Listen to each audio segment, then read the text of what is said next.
Tall in the heart of the forest, high in the sky where the roots grow down in the deep, dark earth. Trees grow tall in the heart of the forest, high in the sky where the roots grow down in the deep, dark earth. So when our landlord first came here, when Julian first came here, the many of the houses, well, the big house definitely was pretty derelict, and a lot of the outhouses were too. But so, I mean, since then they've been completely renovated into living spaces, and a lot different to, I guess, what they used to be. There's actually a picture of the hostel with no roof, and when the first time I saw it, it was completely unrecognisable. I didn't understand what building it was. So at the moment we've got two families with two children each, and that can be quite hectic at dinner time. But it's lovely to have children here actually. My favourite thing about living here is that I don't go to school and I'm living in the wild, and I love exploring. I'm homeschooled, and well, why I'm homeschooled is because I had a choice and I chose homeschooled. And well, I learned maths, science, numbers, reading and writing. I just thank you for letting me be this life. But also our oldest member, Tony, we like to call him a member of the old guard, the original. Well, I've been here for about 18 years. I like working on the land. It's gardening, and I like being part of a group. And it's nice for company. And I've settled down. I don't really want to move anywhere else. I'm quite happy here, so why move? I look in the long term. I mean, the Earth is 4.6 billion years old, and life's been evolving and changing from a very early on after it was formed. Change can't carry on forever. It's going to have to settle down into something stable soon. Well, either that or we're just going to destroy ourselves and a lot of the life on the planet with us. We're trying to live in a way that people could carry on living in forever, really, I suppose. The world's changing so fast that it can't keep on changing forever, and I think this is the kind of life that it could settle down in. So as well as the main Brithdir community up the top of the land, there are also two other communities, or little communities, further down the bottom. There's Brithdir, which is Emma Orbach and her people who stay down there, and then there are also Tone and Faith, and they live in a roundhouse down there. We were invited to build this 20 years ago by Emma, who was one of the co-owners. As far as I know, I was the first one to live in something like this with Faith, and it's based on what I wanted to build first of all was Navajo. They have these 8-sided cabins called hogans, and I wanted to build one of them, and I experimented how many logs I'd need with a little box of matches, so I built a tiny one, and it required like 200 trees or something, and that's quite a lot of trees, and this required nearly as much, but it's actually more economical with wood than that. And this is based on the Mandan group houses they used to have, the Mandan Indians, and it's also a bit like a pomo house and a bit like a Celtic roundhouse as well. So it's got all those components in, and then it's got windows, which are modern, obviously, inventions.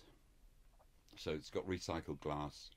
It's got a stove that's with a back boiler that heats the water. So we get water from the mountain, and that comes in. It's heated by this wood burning stove. It goes into that wood barrel. That's the hot water tank, and that works all right. So we have baths and stuff. We've got hot and cold water in the taps, and then for pooing we've got a compost toilet, which is about 50 yards. So like That's out that way, and that's a compost. It's a dry compost toilet, and we built that 20 years ago, and that provides about 9 wheelbarrow loads of compost a year. It decomposes over 1 year, and then you can take it out and in sacks and put it under the fruit bushes and stuff. You know, I'm not sure whether it's possible to live sustainable. It's possible to live fairly sustainably, and I think we do try, and I try and make as many things or recycle as many things as I can. So it's quite luxurious, really. So here we're completely off the grid. We don't rely on the national grid at all. We make all of our own electricity. So we've got, and to do that, we've got solar panels. We've got the hydro, which uses the water to generate electricity, and we've also got the wind turbine, which obviously uses wind to generate electricity. But also, because we don't have electricity, that means we don't have sort of central heating things. I mean, we've got radiators which are heated by the burners. Well, in the big house, it's heated by the big burner in the main kitchen. But then everyone else has got their own little burners in their own private spaces to heat their own space. So living in a community that doesn't necessarily rely on a lot of gas or electricity, being able to light a fire is pretty essential, because if you haven't got a fire in your burner, you're going to be very cold at night, or you're not going to be able to make yourself any food. We produce a lot of our own food primarily because of the freshness, and that we don't use any chemicals, so we know exactly what's on our food and what's going into our meals. Also, we really don't use supermarkets at all, unless it's organic. And of course, there's a lot less impact on the environment if we're not buying packaged vegetables and things from supermarkets. So if we grow it here, then we don't need to open a packet to get it out. Our main crops are generally potatoes, onions and carrots, which are actually, the potatoes and onions are quite often grown out in our field crop area, which is out normally closer to the animals, but these can also be stored. We store a lot of our food for over the winter and make a lot of preserves. We also have 3 polytunnels, which are very similar to greenhouses, so it kind of keeps in the warmth, and that means we can grow things that we wouldn't necessarily be able to grow outside. Towards the end of the winter, just as the winter crops are starting to sort of deplete, we have what we call the hungry gap, which is just before the spring crops start again. So that's when we sort of dig into our stored foods and preserves.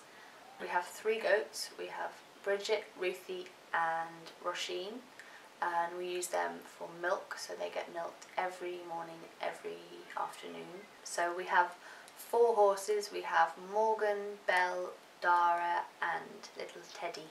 Hopefully the horses will get sort of trained up to use for pulling logs out of the woods or pulling carts.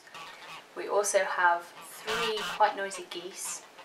Keith, of course, being the noisiest, being the gander. He is really quite rowdy and boisterous. My name's Adrian, I'm 50. I've been here for nearly 9 years now. I tend to get up fairly early in the morning, sort of, not too bad. Let the chickens out, feed them, make sure they're alright, give them water. Have breakfast, which is usually porridge. I sort of quite like it. Porridge and jam, yeah, that's the way to go. With the fresh goat's milk, which is also the way to go, so it's really nice. And then go out and do various kinds of work, depending on the day. Sometimes I go out, I supply timber for a living, so I go out and get my hands dirty in the woods, or I spend a bit of time here doing various maintenance jobs around the place, and things are just a little bit more wholesome than trying to live with a normal job in a town or city. And food tastes better and I just feel better. That's it, it's purely selfish. Generally we have a communal meal every weeknight, cooked by 1 main chef and 1 helper. When the meal's done, it's normally called in by the gong. Someone stands out the front of the house and bangs the gong to make sure everyone knows that it's dinner time. Although our dinners are always communal every weeknight, we sometimes on a work day will have a communal lunch as well, which is normally cooked by the same person who will cook dinner. So I'm Brom, I'm 59. I have tried to live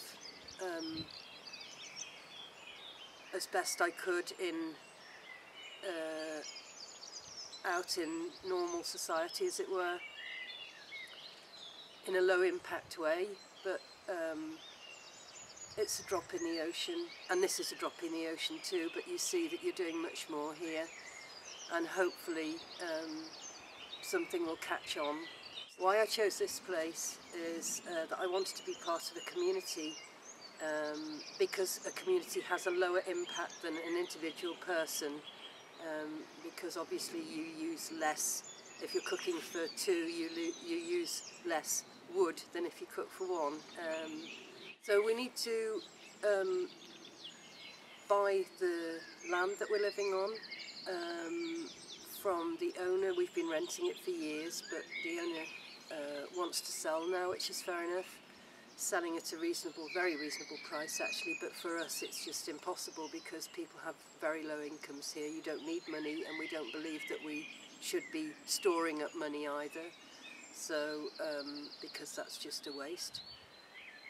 So we need to raise money, and that's being done in the form of a fair this weekend, and people will be coming from all over the place. We know that there are people from London and even farther afield.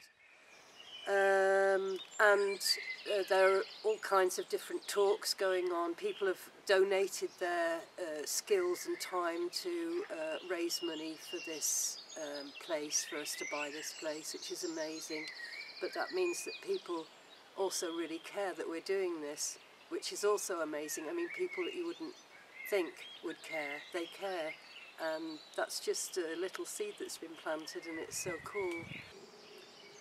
And I might get emotional, but that's just because of what I've just said, really. So this last week we've been preparing for our fundraising fair.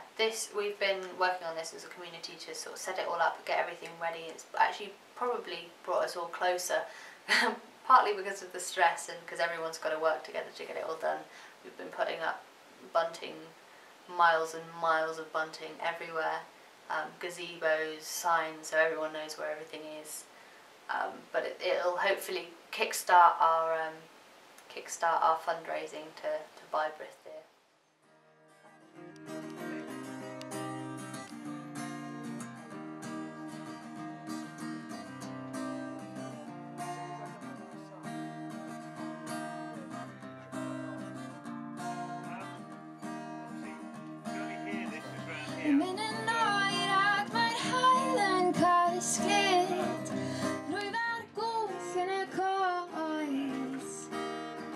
Mawr is a great community. Brithdir is okay. We've been coming here a few years, buying wood from Adrian. It's all pretty cool. It's a nice place. Brithdir is a beautiful community. Brithdir is good for the environment. Brithdir is magical.